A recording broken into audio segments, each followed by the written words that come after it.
एक साहूकार था, उसकी लड़की थी, तो 7 बेटे थे उसके और 1 बेटी थी। उसकी शादी कर दी।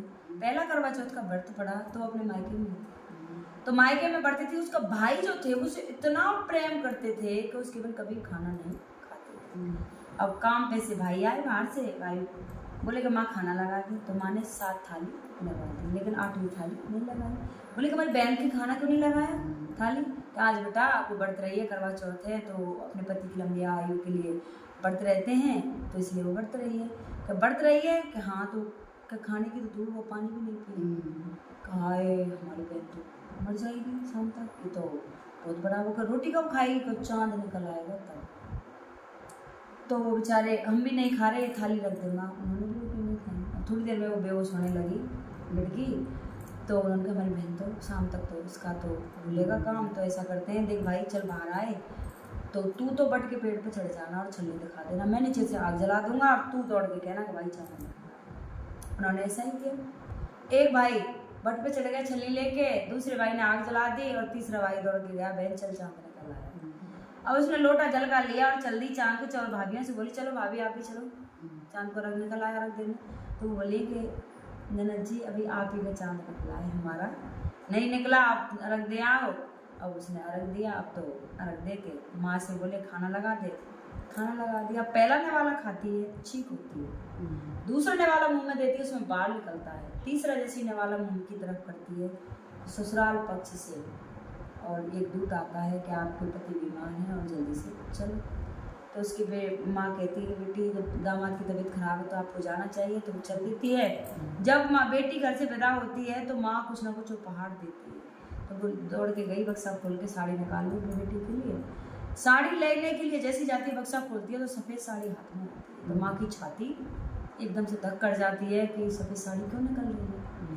अब फिर दोबारा बक्सा खोलती है, फिर भी सफ़ेद साड़ी निकलती है, त्योहारा में भी फिर भी सफ़ेद साड़ी निकलती है, तो वही साड़ी उसको दे देती है और उसकी चुनरी के पल्लों पे एक सिक्का बांध देती है। तो बेटी अगर तेरे को कोई सुहाग का आशीर्वाद दे देते ना, वो उसी को ये सिक्का खोल के दे देना और सभी के पैर छूते हुए जाना, रामा कृष्णा करते जाना, कोई ना कोई तो तेरे को आशीर्वाद देगा।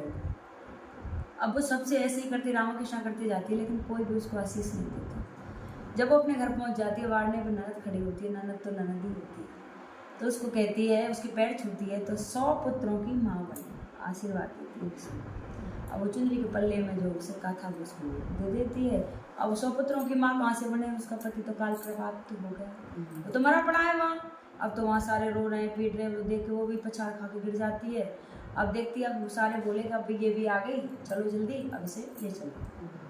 अब ले लेने की तैयारी करते हैं तो वो लिपट जाती है पैरों से और कहती है एक नहीं आज 2 जाने जाएंगी आप में, मैं भी इसके साथ ही जाऊंगी और मैं ऐसे नहीं चलने दूँगी।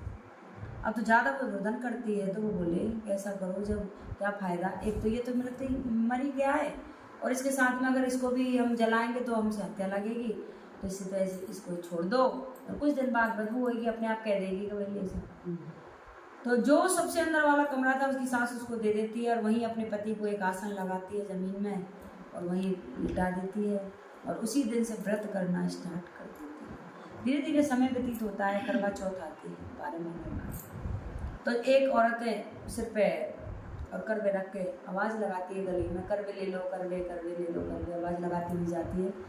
तो वो भी निकल के बाहर देखती है, तो देखती है अरे आज तो करवा चौथ है।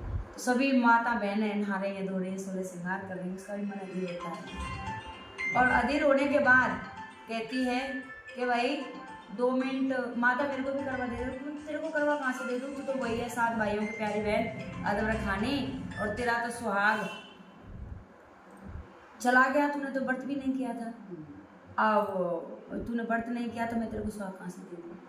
कि माँ को यतन बता दी, तो वो कहती है देख तेरा सुहाग लिया कि ये करवा चौथ होती है वो सबसे बड़ी, और वो ऐसी बहुत तेज है और उसके बराबर कोई तेज नहीं है, वो इतनी आंधी तूफान की तरह आती है। तो ऐसा करना, सुबह सुबह 4 बजे वो आएगी, सबको सुहाग बांटती है, रास्ते में काला कमर ओढ़ कर बैठ जाना और तेरे को वो आशीष दे दे तो अच्छी बात है। थोड़े से गोखरू बखेर देना रास्ते में और उसका गोखरू पे पैर रखे तभी उसका पैर पकड़ लेना और गोखरू निकाल लेना, कुछ तो कुछ निकलेगा तुमसे, और जब तक पैर नहीं छोड़ना जब तक तेरे को आशीर्वाद नहीं, ठीक है। और उसने सुबह उठी जल्दी से और काला कमल ओढ़ के वहाँ बैठ जाती है और बैठ जाती है रास्ते में, तो क्या होता है, चौथ महारानी आ रही है और जोर से चीखती हुई आई, सुहाग ले लो, सुहाग ले लो, सुहाग ले लो। अब जैसे ही ऊपर को मुंह था उनका, तो पैर रखता है गोखरू पे, तो आवाज निकलती, आय मर गई। झट से वो आती है साहूकार की बेटी की, उसके पैर को पकड़ लेती है और गोखरू निकाल देती है। जब कहते हैं ना कोई हमारे घाव हो जाए, कुछ हो जाए, और उस पर कोई मल्लम लगाता है तो दिल से आशीर्वाद निकलता है। तो उसने भी आशीर्वाद दे दिया कि बेटी, आशीर्वाद दे दिया कि तू भी तेरा सुहाग बना रहे, बंद कर दो उनके लिए, सुहाग बना रहे।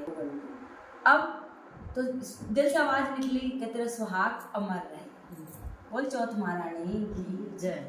अब जैसे ही उसने आशीर्वाद दिया तो उसने अपना घूंघट खोला। अब तो उसमें लात मारने लगी वो, तो अरे तू, तुझे सुहाग कहाँ, तू तो वही है 7 भाइयों की प्यारी बहन अदवर खानी, तूने मेरे व्रत भी नहीं किया था और तूने तो अदवर में ही मेरे व्रत तोड़ दिया, तो तेरे को सुहाग नहीं दूंगा। अब तो उसके पैरों में लिपट जाती है, उसमें लात मारती है, थप्पड़ मारती है, लेकिन उसके पैर नहीं छोड़ती कि माँ कुछ भी हो, तूने जब मेरे को आशीर्वाद दे दिया है तो मेरा सुहाग भी वापस कर।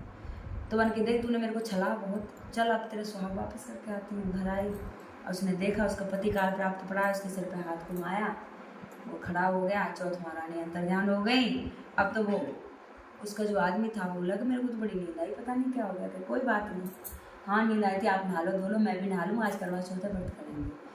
तो वो नहाई, सोले श्रृंगार किए, कहानी की, गरबे भरे, और कहानी कह के बोली कि आज तो चौपड़ साल खेलते हैं, मन कर रहा है। चौपड़ साल बिछा ली, दोनों जोड़े चौपड़ साल खेलेंगे। तो साहूकार की जो बहू सास थी, वो घरवाली थी, वो बोली अपनी दासी से, जा उसको रोटी वोटी दिया, शाम होने को हो गई। तब वो खाना लेके आती है उसके लिए, तो क्या देखती है कि दोनों बेटा बहू बैठे, दौड़ी दौड़ी गई। तू तो कहती थी मेरा बेटा मर गया, तेरे तो बहू बेटा दोनों चौपड़ साल खेल रहे हैं, तेरा बेटा कहाँ मरा? कह नहीं मेरा बेटा कहाँ है। तो खींच कर उसको लेके दिखाया। अब तो बहू सास के पैर छुए, सास बहू के पैर छुए, सास तो बहू के यूं पैर छुए कि मेरा तो बेटा 1 साल पहले ही चला गया था, मेरा बेटा कहाँ है? वो तो इसी के भाग से थे जो मेरा बेटा जीवित हो गया। बहू इसलिए पैर छुए कि जब आप ही नहीं होती तो ये बेटा कहाँ से होता और मैं कहाँ से आती। तो ये बात जब साहूकार ने सुनी तो उसने सारे नगर में ढिंढोरा पिटवा दिया कि सभी माता बहनें करवा चौथ का व्रत रखें। और जैसे मेरे बेटे को चौथ ने वापस लौटाया है करवा चौथ महारानी ने, ऐसी सब पे कि सुहाग वाग बनाए रखे, सभी के बाल गोपाल बनाए रखे, सभी पर अपनी कृपा दृष्टि बनाए रखे। हे चौथ महारानी, सभी पर अपना कृपा बनाए रखना, सबके सुहाग बनाए रखना, सब पर अपनी कृपा दृष्टि बनाए रखना। बोल चौथ महारानी की जय, बोल करवा चौथ महारानी की जय। सभी माता बहनों को करवा चौथ की बहुत बहुत बधाई हो, सभी को राधे राधे, राम राम जी।